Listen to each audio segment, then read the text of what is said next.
you are new to this meeting, thank you. If you are new to this meeting, first I'm gonna just tell you about the agenda. We're gonna start with the introduction of our community and the engagement plan for this year.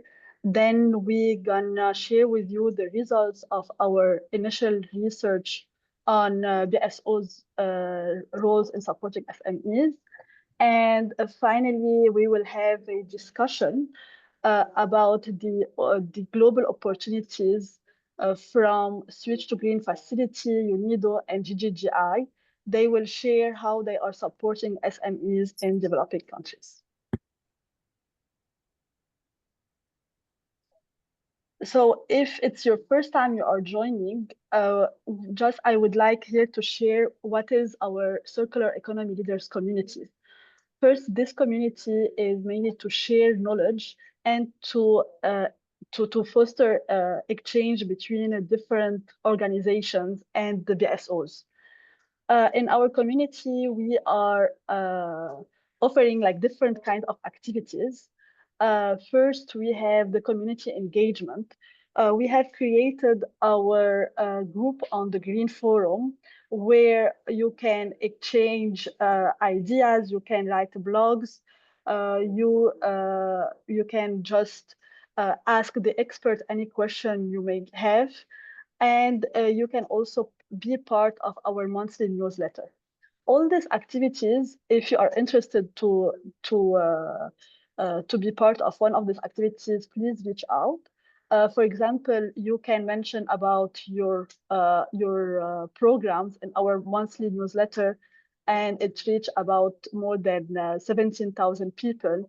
You can write blogs about an idea about circular economy and how you are improving the SMEs, or if you have a case study you would like to share.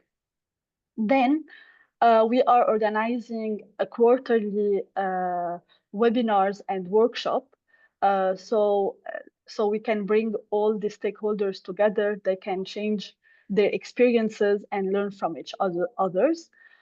We provide a knowledge sharing platform where you can access the newest knowledge. And now we are developing an AI-powered knowledge exchange where we are connecting the different knowledge hub, and you can have easier access to the newest knowledge.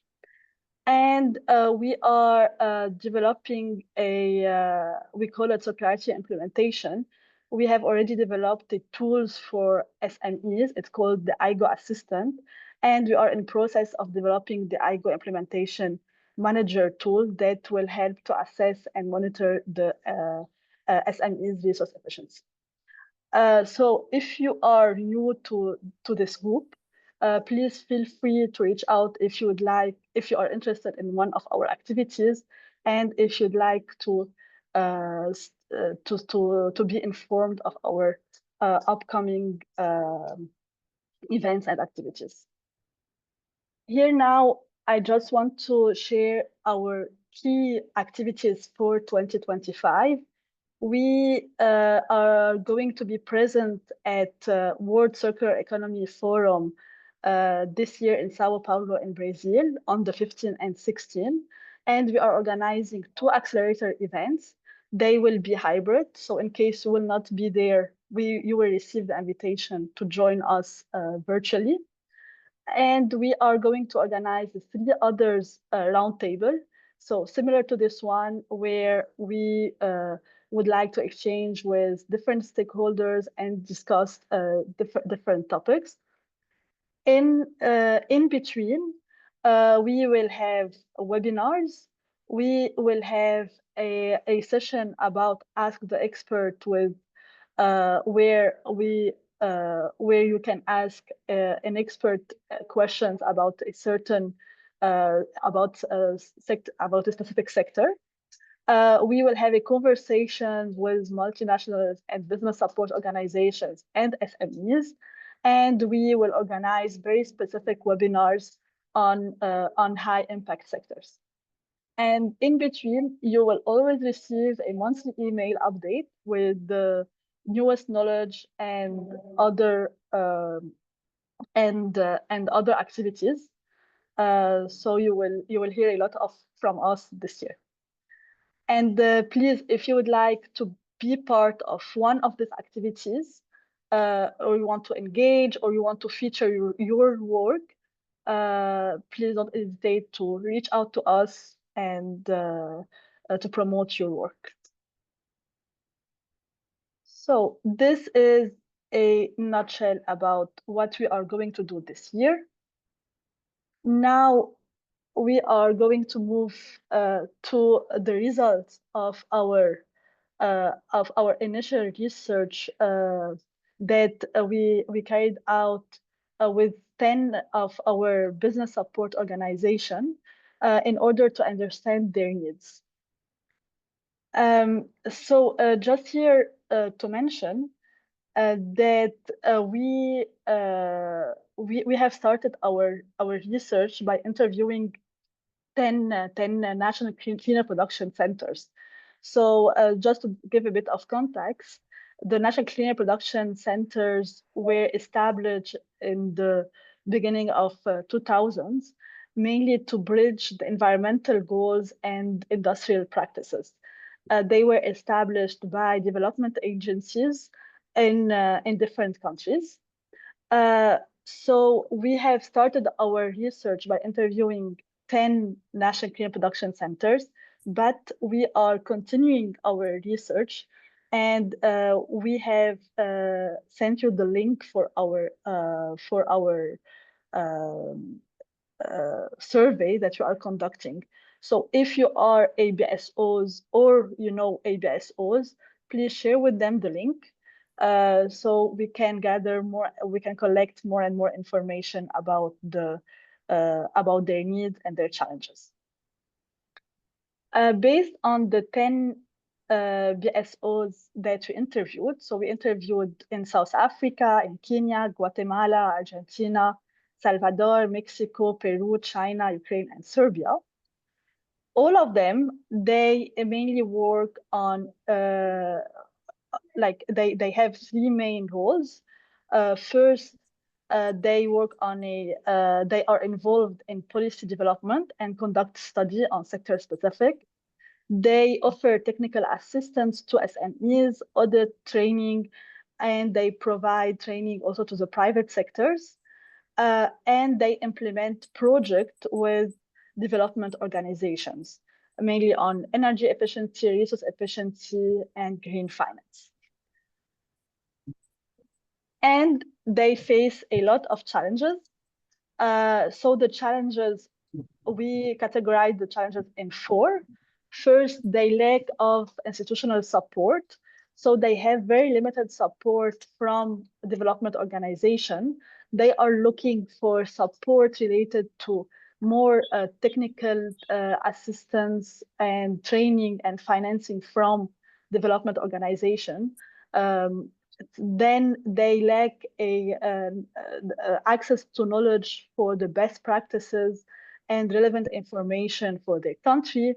And three, they need a very they are looking for an affordable tool for their SMEs, and they are looking that this tool will help SMEs to assess their needs related to resource efficiency, so SMEs can invest more in the solution rather than finding the problems. And the most common challenges that I think not just the National Clean Production Center face is that everyone we face is the limited financial support. Many NCPC, they face funding shortage, and that have an impact on their service delivery.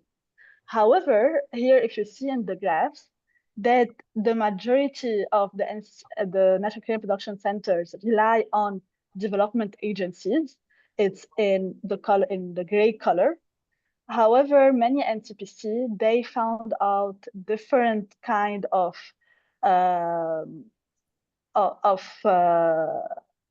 like a different financial income, and this was through the private sector and the memberships. So they have created the membership for their SMEs, so they can provide different kind of support for their clients. After reviewing the challenges and needs, we came up with the list of how we can support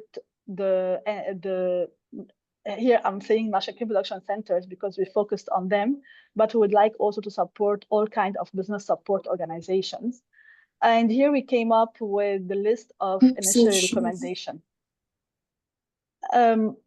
So first, we want to enable the business support organization to share learning expertise between each others and access to relevant knowledge. Then we would like to enhance coordination among different development projects to avoid duplication and to make more effective the use of the BSOs. And here, for example, we are doing an initiative mapping with all the development projects.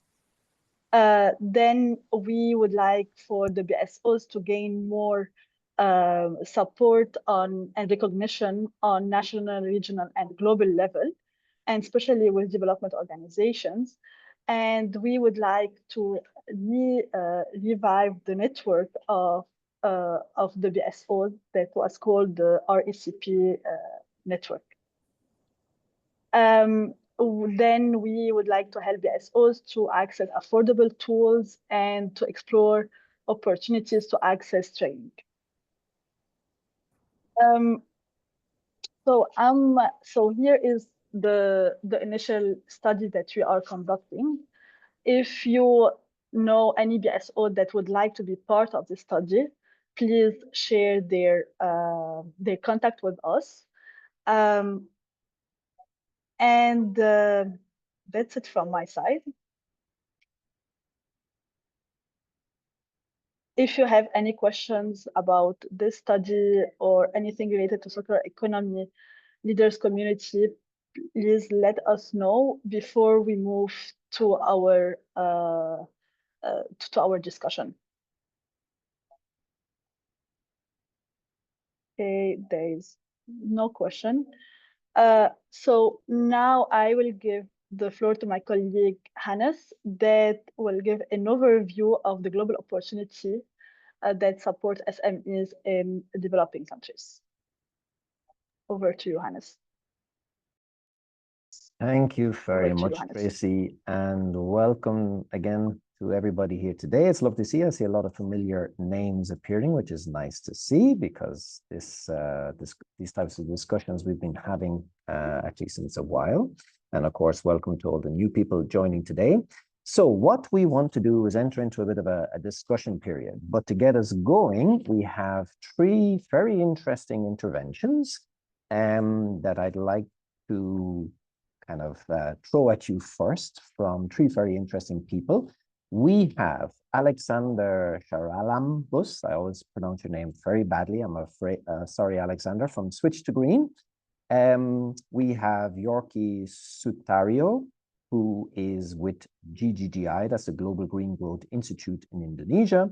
And we have Ana Chiara Scandone, who is with UNIDO based in Egypt. And we're going to get some kind of three different perspectives on how BSOs can be supported, are being supported, and of course, also because our ultimate target is SMEs, what kind of opportunities or supports are out there for SMEs that could be potentially delivered through BSOs. And of course, BSOs are business support organizations and cover quite a wide variety of organizations, but essentially mean organizations, entities that are more or less locally based and are able to support SMEs technically, typically, and could be a national clean production center, a business association, etc. But those that have active SME networks and are locally placed, able to support them on resource efficiency, circular economy, etc. So without further ado, I would like to first turn to Alexander. And I would ask everybody to listen carefully, line up your questions, because we'd love to hear lots and lots of questions after this and after the other speakers as well. So Alexander, first and foremost, over to you. Thank you, Hannes, and hello to all. Very nice to be present in this community. I will start the presentation, which I hope that you can actually see, and you see the slides. Yeah. Okay, so as Hannah just mentioned, we discussed that this is an opportunity to dive a bit deeper on what opportunities exist to support SMEs, and basically to support SMEs through intermediary organizations. So what I will be introducing here in my intervention is what are these opportunities looking like from the perspective of a donor, and that donor is the European Union. So how does the European Union structures its support in developing and emerging economies?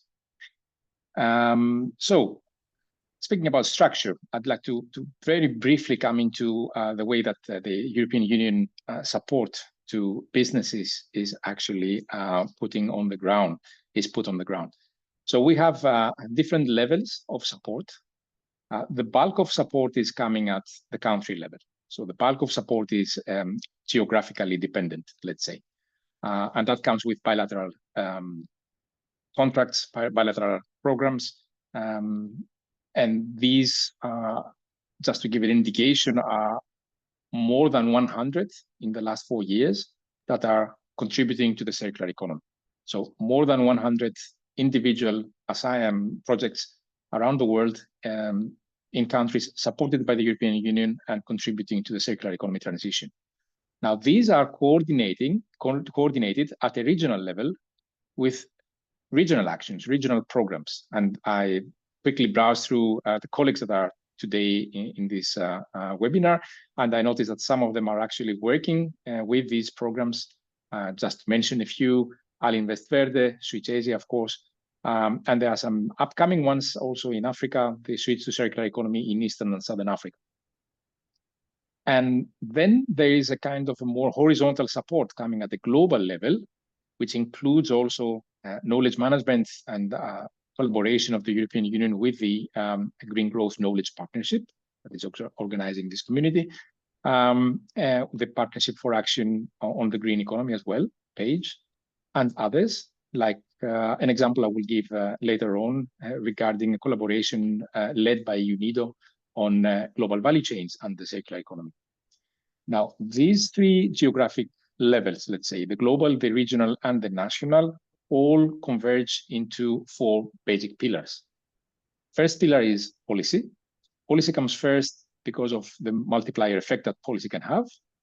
Then, of course, is private sector support, which is direct support to businesses. Access to finance, again, is very much linked to the private sector and businesses. And of course, last but not least, the civil society engagement, the civil society organizations. Now, what is the common denominator of all these pillars? I would say that the support to the SMEs is delivered primarily through business support organizations. It's not direct support from the EU to SMEs, but it is support to organizations that have large access to large numbers of SMEs, and this either funding or knowledge or other resources that are provided by the European Union can actually reach out to large numbers of beneficiaries. But where does this support focus on? So there are 4 main areas that the European Union support is focusing on.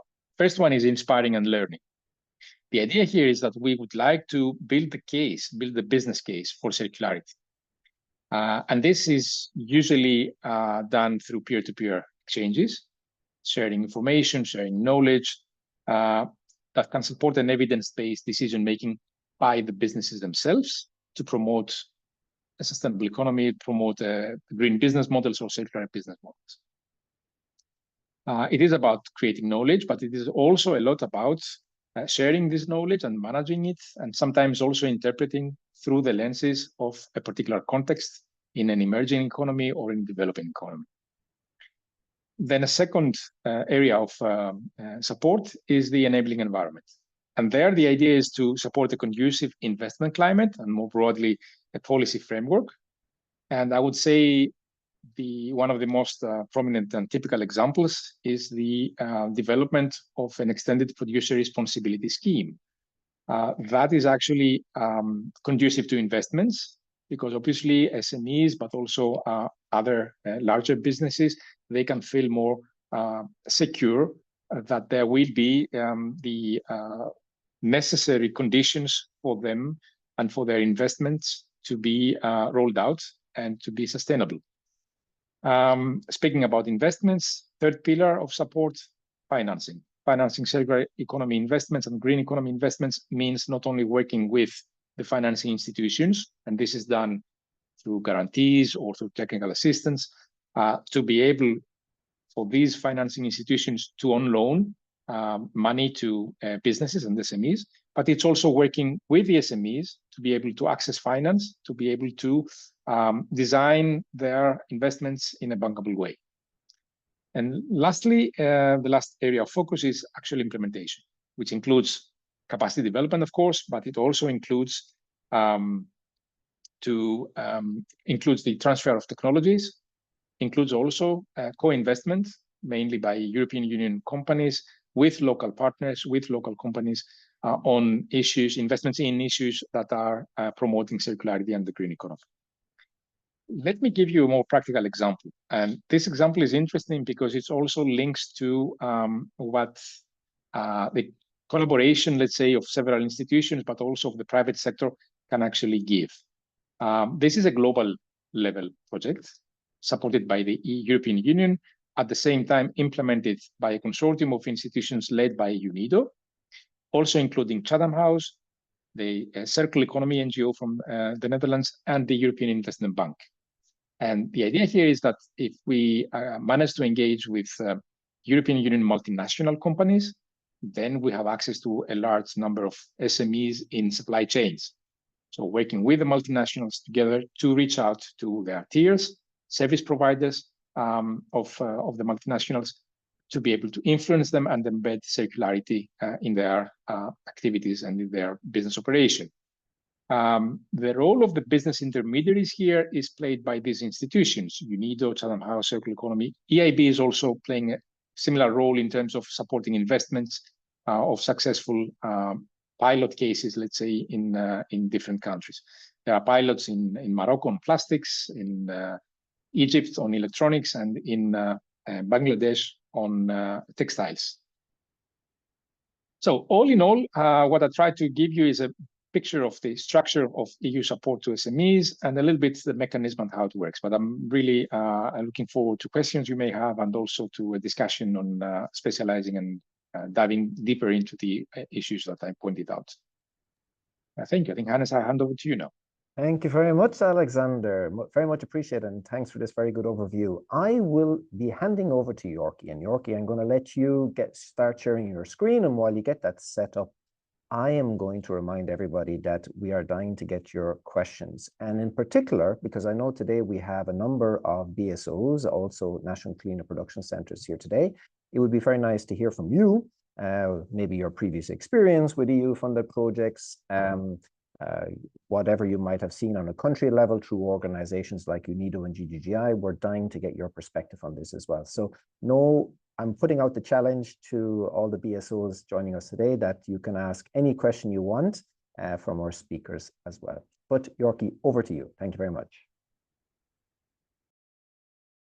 Yeah, thank you, Hannes. Good morning, good afternoon, good evening to everyone joining this session. I'm Yorkie Sutario from GGI Indonesia, and I'd like to share with you our approach, GGI's approach to technical assistance for MSMEs in Indonesia. One moment, please. Right.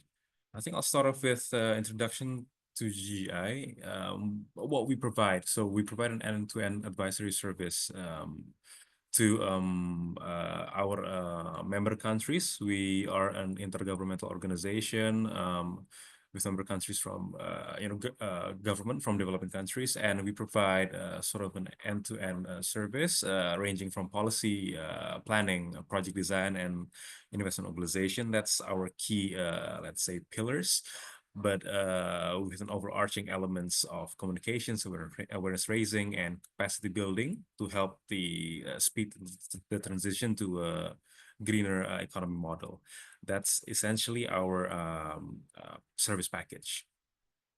And I'd like to share with you an example of what we are doing in Indonesia through a project called Green Transition Investment Program, or GTIP for short.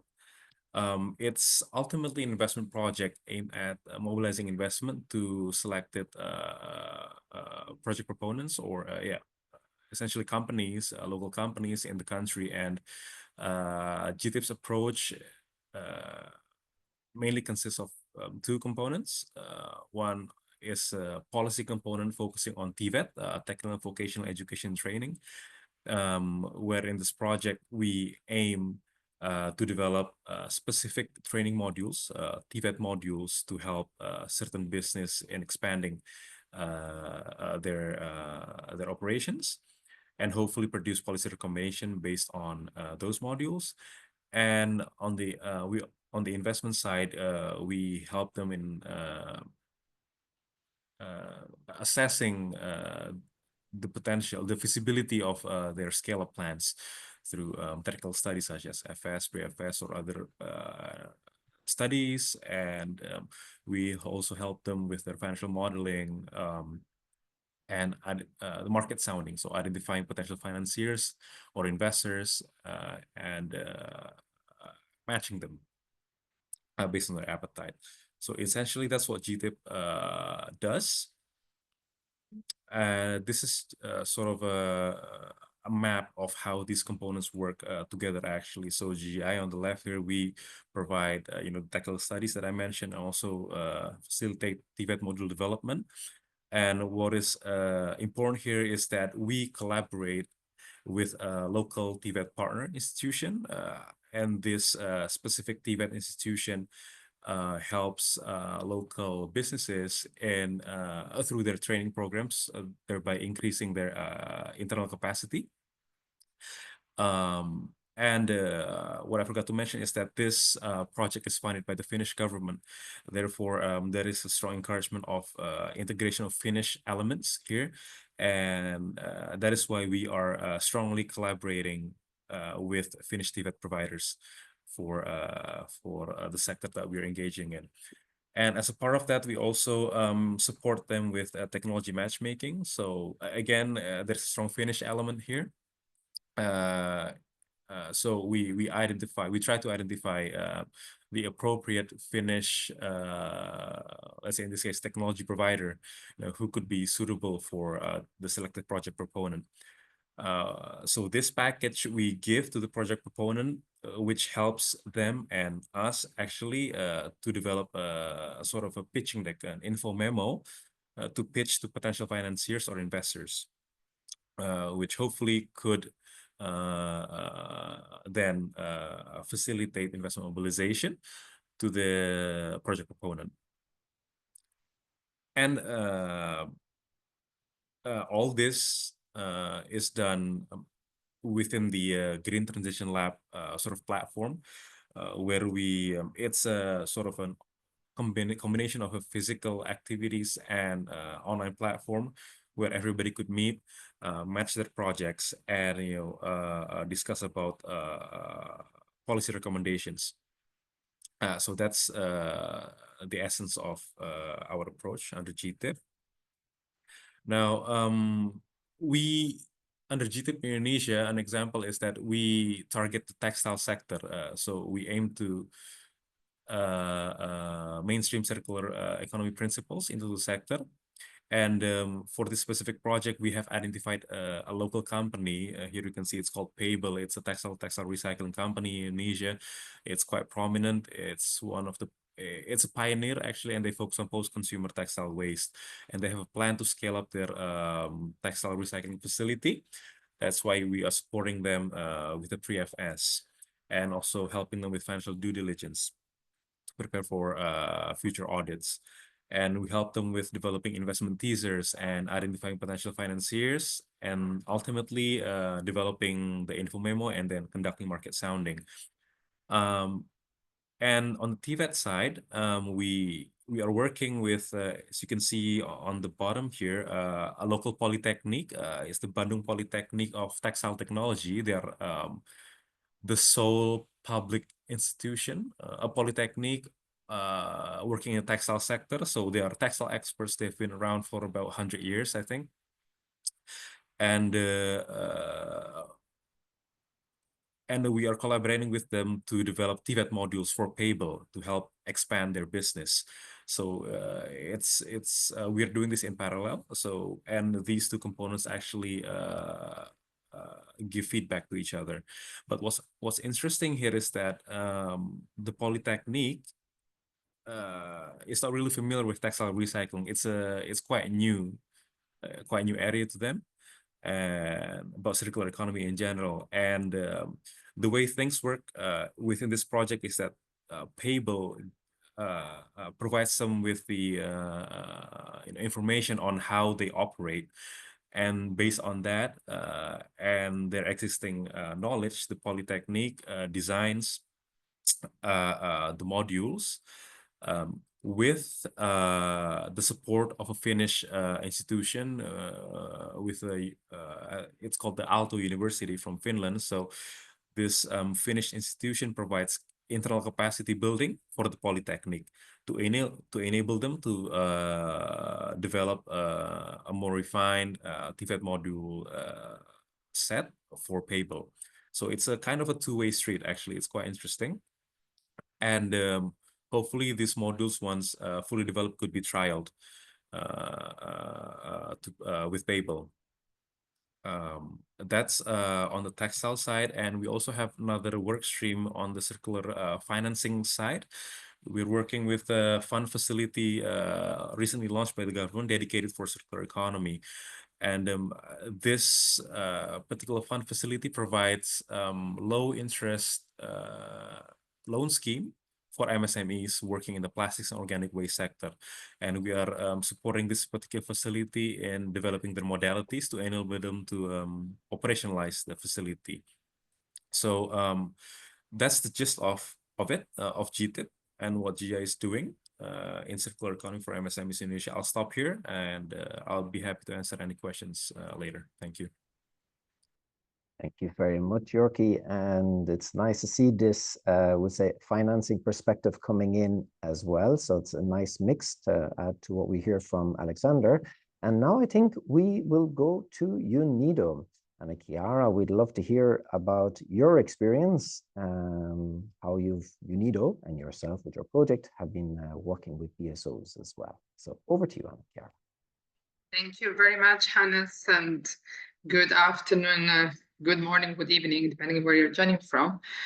I would actually like to start from appreciating a word in the title of today's session, which is diverse, because I think it's very important to recognize the diversity of the needs of SMEs in the green and circular economy in developing and emerging economies, and therefore, based on that, design and implement services that are tailored to those diverse needs. Just for everyone to know, I will just deliver my intervention verbally and will borrow from concrete experiences from UNIDO Inclusive Green Growth in Egypt project, which is being implemented in Egypt, indeed, since mid-2020, with funding from the governments of Switzerland and Italy.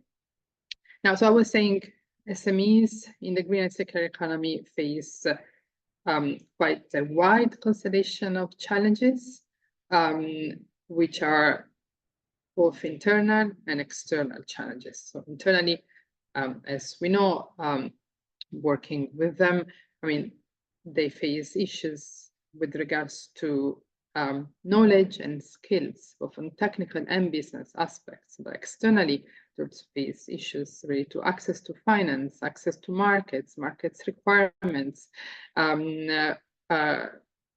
regulations. So having a clear understanding of those needs and challenges it's really fundamental in order to then craft services by our programs or through BSOs that cater directly for those needs. And so that's why in our programs in UNIDO, that's also the case for the project that I was mentioning in Egypt, we partner and we build capacities and we join forces with a variety of BSOs, from civil society, government, but also private sector like industry representative bodies, with the aim of improving the quality of those business support, business development services, the relevance to the needs of the green and circular economy, as well as the outreach of those organizations to SMEs, to industrial facilities. So few examples from our interventions here in Egypt, where we work with the government, civil society, and private sector to make the market work better for green and circular SMEs through similar interventions to what were presented so far by Alexander and Yorki. So we provide technical assistance to SMEs, but also work with financial and non-financial institutions that offer services to SMEs, and we also work with policymakers to address policy and regulatory gaps.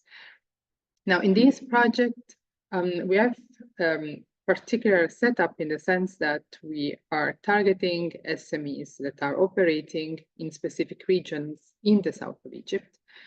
But we also work with institutions at the national level, so at the central level here in Cairo. And that dual perspective, I think it's very important also to highlight when it comes to discussing business support organizations and how we can together support the green and circular SMEs. So, for example, we see civil society organizations on the ground in the regions where we work, playing a very important role in terms of mobilizing and sensitizing local communities on topics relevant to the green and circular economy. So for that, we join forces with civil society organizations in the south of Egypt to raise the awareness, to transfer knowledge on the value of waste, for example, the economic and environmental value of waste, the hazards associated with unsafe disposal of waste, as well as the type of opportunities in terms of business and investments that can come out of making better use of valorizing that waste. So we do that together with organizations that have a strong presence on the ground, can mobilize communities. Similarly, we work with those entities we train them basically in providing entrepreneurship support services, again, tailored to the green and circular economy, as well as type of job matchmaking and placement services. So we leverage the capacities of those local entities on the ground and strengthen those capacities to tailor their services to the green and circular SMEs. Some also examples at the national level. So I was saying we have this dual kind of perspectives working on the ground in the regions, but also working at the central level. So at the central level, for example, with entities within the Ministry of Industry, we have been building their capacities and implementing activities related to providing resource efficiency services for specific industrial sectors targeted again to the needs of this particular segment, the SMEs. We also think Tracy was mentioning the importance of availing tools. So for example, with those entities, we also develop tools to help them better diagnose the needs of SMEs and therefore identify the most suited services. One other thing I want to mention, which also builds on what Yorki was presenting in terms of investment promotion. So also in our case, we work with the Ministry of Environment with a unit mandated to promote climate and environment investments. So we work with them to identify and promote investment opportunities for SMEs in the green and circular economy. So we do the type of market intelligence work together, we'll build their capacities on the job, we do investment promotion activities, and we also support this entity within the Ministry of Environment in connecting with investors and private sector. And this is how I would like to conclude my intervention by stressing on the importance of connections and networks. We really see how networks are important. I think it was also mentioned earlier, the importance of avoiding overlapping, the importance of joining forces, and that networks play a key role. We place a lot of emphasis in our programs on establishing, forging linkages and connections among the SMEs, but also between SMEs and BSOs and policymakers and financial institutions, because that also increases the outreach of BSOs and other entities towards SMEs, but also improves, let's say, the mutual understanding between service providers and SMEs, which often in our experience, in some cases, especially in nascent markets, is limited. I'll stop there and happy to delve deeper in any of these topics through the discussion. Thank you very much, Anna Chiara. And I like your last point about the importance of connections and networks. I think this is obviously crucial, and crucial in many ways. Obviously, we are interested in business support organizations that have networks with SMEs, and obviously we need networks of BSOs to reach those SMEs on a purely practical level as well, because in many cases we have great services, but how do we get them through the intermediaries, to the BSOs, to the SMEs? So I would like to move straight away to the discussion questions, and I would ask anybody who would like to pose a question of the speakers or bring up a point of their own. We would love to hear from you now. Please just raise your hand and I will hand the microphone over to you. And while I wait for many, many hands to suddenly pop up on the screen, which is already happening, I would like to actually just put a kind of a point out there that might be interesting for any BSOs attending today, is to what extent are BSOs equipped through programs like you've seen from the EU, from GGGI, UNIDO? How well are BSOs equipped to continue to work after the project or the funding comes to an end? So again, this is about the empowerment aspect. If people have experiences on that as well, because it's great to talk about support during a project, but also what happens after the project. So I see we have two hands up already, and I have Andriy from the Ukrainian Cleaner Production Center. First, Andriy, over to you. Yeah, thank you, Hannes. And I have a question to Yorki Sotiriou, and I saw that there's a lot of questions to him on the same topic, because it's, I think, very important for us as an organization who supports circular economy. It's mainly about trainings on circular economy, because I will explain my thing. In Ukraine, with UNIDO, we prepare the training course on circular economy implementation for state and civil servants. And then we will continue to do this to do the certified course with also help of UNIDO under this U for Green program. But now we are planning to have something for business, to do the training for circular economy for businesses.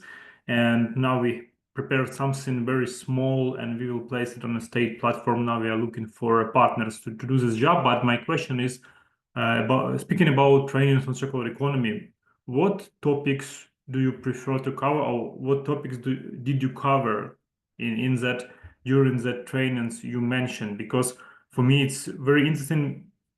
Usual Ukrainian companies that don't have any clue about circular economy, so we start from basics. But after basics, we need to go deeper. So, what is your direction and what you are presenting to them?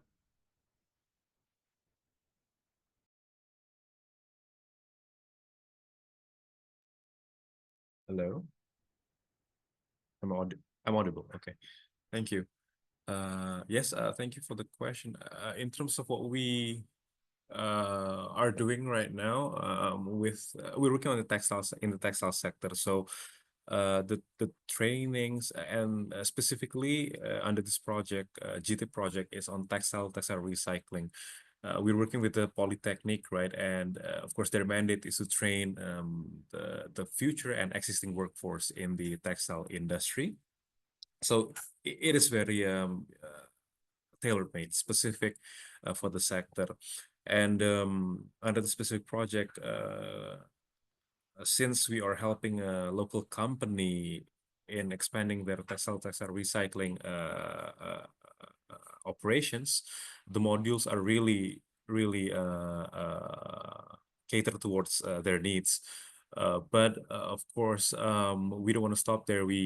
We also aim to, with the Polytechnic to produce a more generic set of modules so that it could be applicable to other local businesses in Indonesia in the sector that wish to pursue textile recycling, because it's still a new topic in the country, but it provides a local business with the opportunity to tap in resources, textile waste in the country, which is actually pretty significant in volume. But one of these modules, they touch upon the basics of circularity in textiles. But then some of the modules really do a deep dive on the techniques of recycling, mechanical recycling, chemical recycling. But some other modules also focuses more on the eco-design aspect. And some are quite general. For example, life cycle analysis and marketing of sustainable products. So I hope this answers your question, Andre. Thank you. Yeah, thanks. Yeah, I got that for now you are very focused on recycling as a part of circular economy. What we are trying to do through our training course is just to explain that circular economy is not just recycling, because it's usually in Ukraine, everyone's perception that is just waste management or waste recycling. But now we want to show with our training course that it's different business model, and really how to shift to the new business model is very, I think, complicated to go to our business partners. But thanks you for your explanation. Thank you both. Actually, Andre, I'd nearly come back on the training topic in a minute, I have to admit, because I think it's a really important one, both in training of the business support organizations and the subsequent training of the SMEs. I think this could be a point we can pull up again maybe later in the discussion. But I see that Yolanda, you have your hand up as well. So I'll quickly pass to you as well. Okay. Thank you so much, and congratulations for the presentation. I have a question. In the case of the NCPC El Salvador, we had experience to facilitate the access to financing, but for the private sector. I saw about the textile sector, but my question is if they have experience to facilitate this access to the financial, but for the public sector.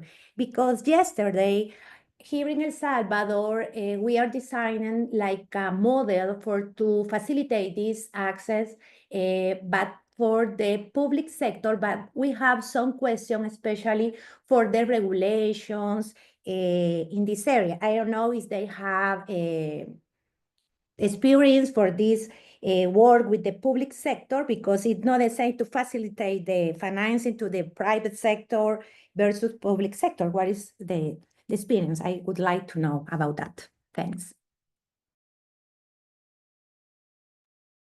And that's a question that any one of our three speakers could try to answer. I don't know if one of you would like to go first, but I think it's an important one, the difference between the private financing and the public sector financing. Which one of you would like to take the challenge first?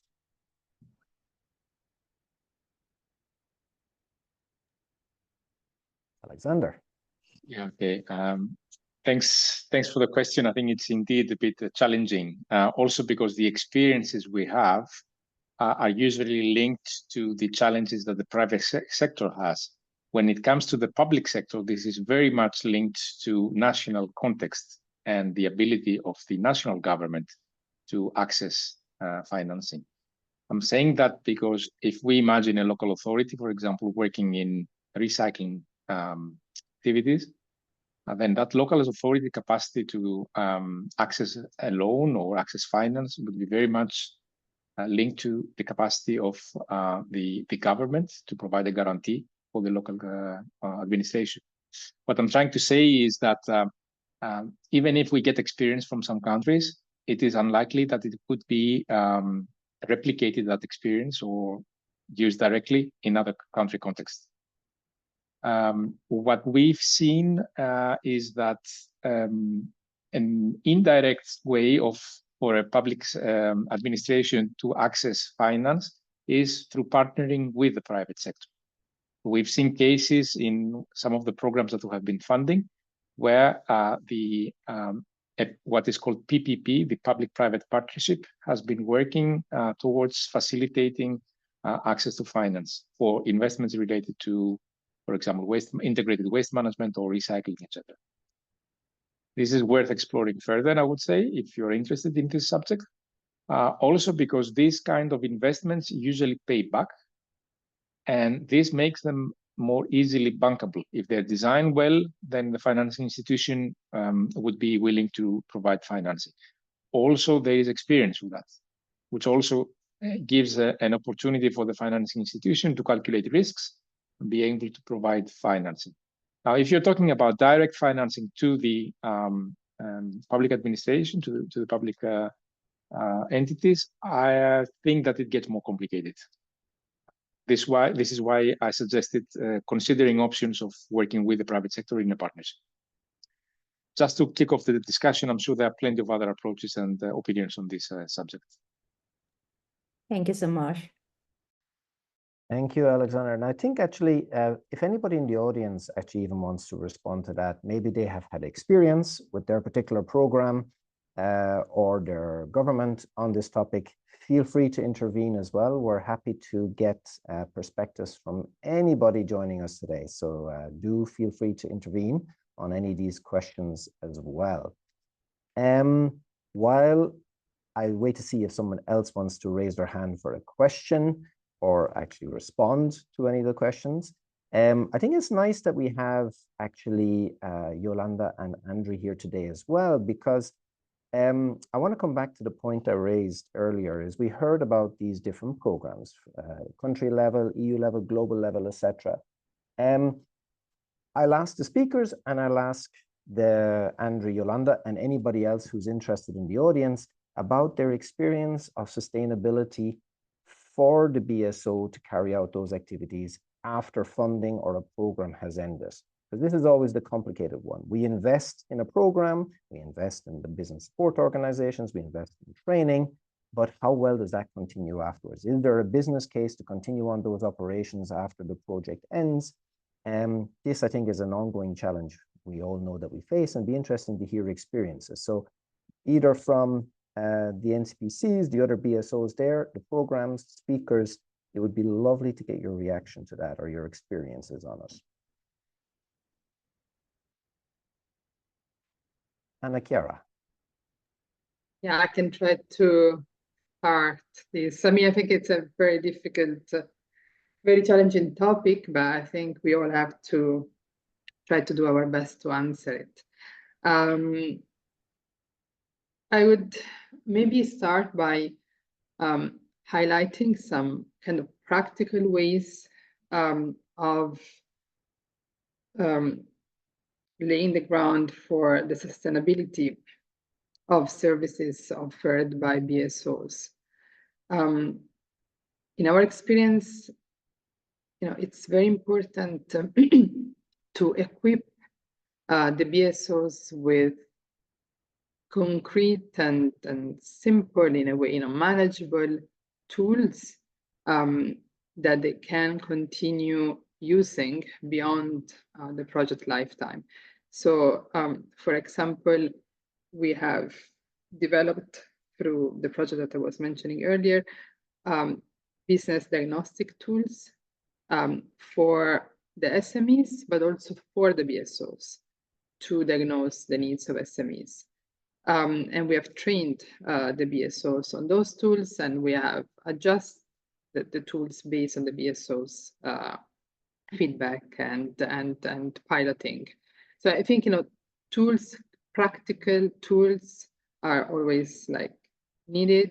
Another example that from our experience has worked quite well is the development of guidelines.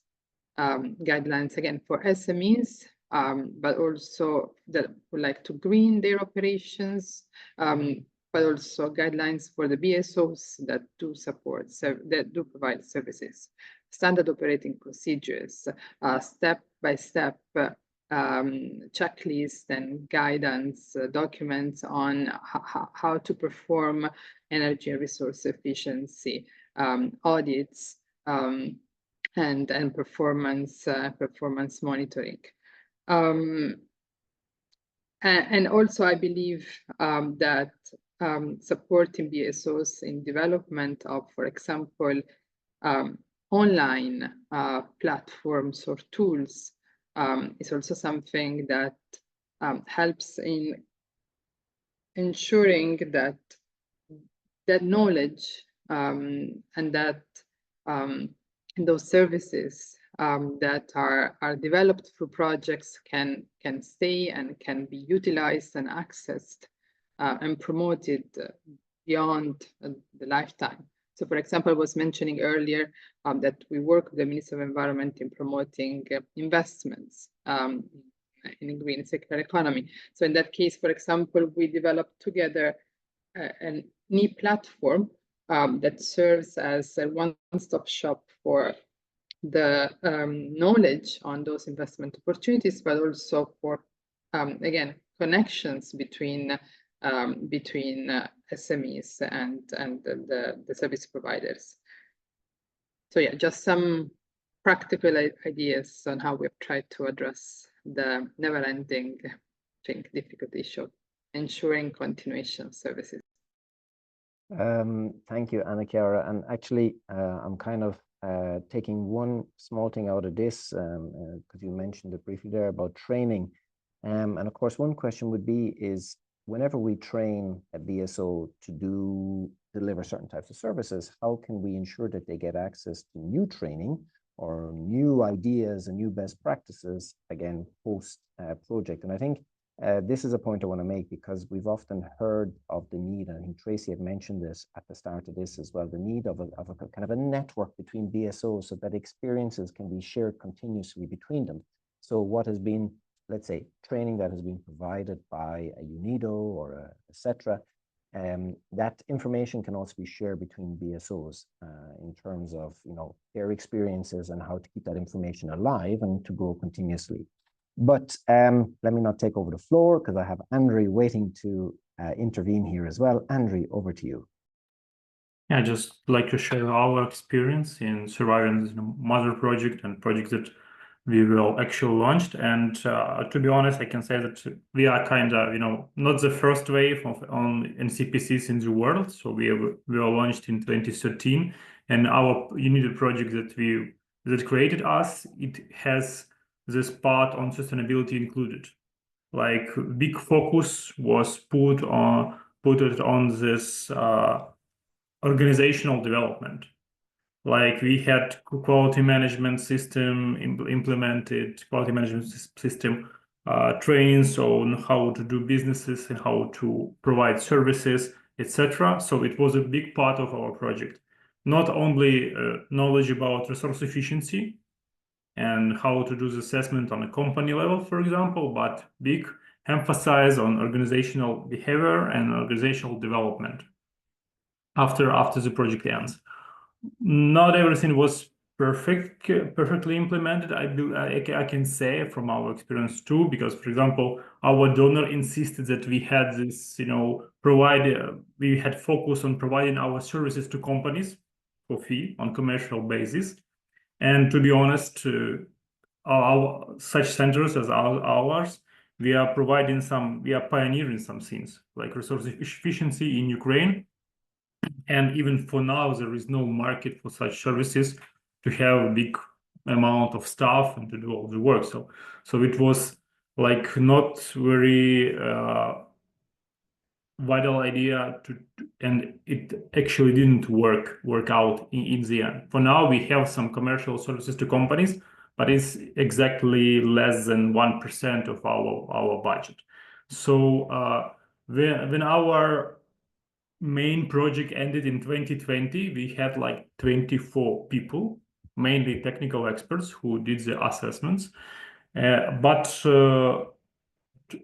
while we tried to sell our services to companies, we also wanted to implement other projects and apply for the project for UNIDO, UNEP, GIZ, other implementing agencies here in Ukraine on energy efficiency and some boundary areas. So we found money for us there, and we survived actually because we had more than one project, and usually have 2-3 different projects and some commercial contracts with companies. But as I said, it was not a big part. So what I can say about development of organization, like I have internal feeling that our development was paused after main project end because it has strong focus and emphasis on development of the organization, like implementing the quality management system. But after that, we work for different agencies and we work for them to deliver some job done, not how to say develop our organization and make it stronger. We just do the job for other organizations, and at the same time we don't have any funding and any capacities to develop ourselves, and it's posed a very big problem. And that's why I was very interested in this research that Tracy actually provided to us before and presented today, because I saw that some centers are working on membership model, etc. It really could cover that gap, but it's really needs to be a big shift in our operation. So for now, I think there is some gap on organizational management, organizational development for our organization, and I believe this problem, if such centers are not state-owned or what, I believe that such problems could arise also for another centers. Like we don't have a lot of opportunities to invest knowledge and time and something else into our own development. But in our organization, we are pioneers in resource efficiency, and only way to survive is just to move forward from resource efficiency to circular economy and other new concepts.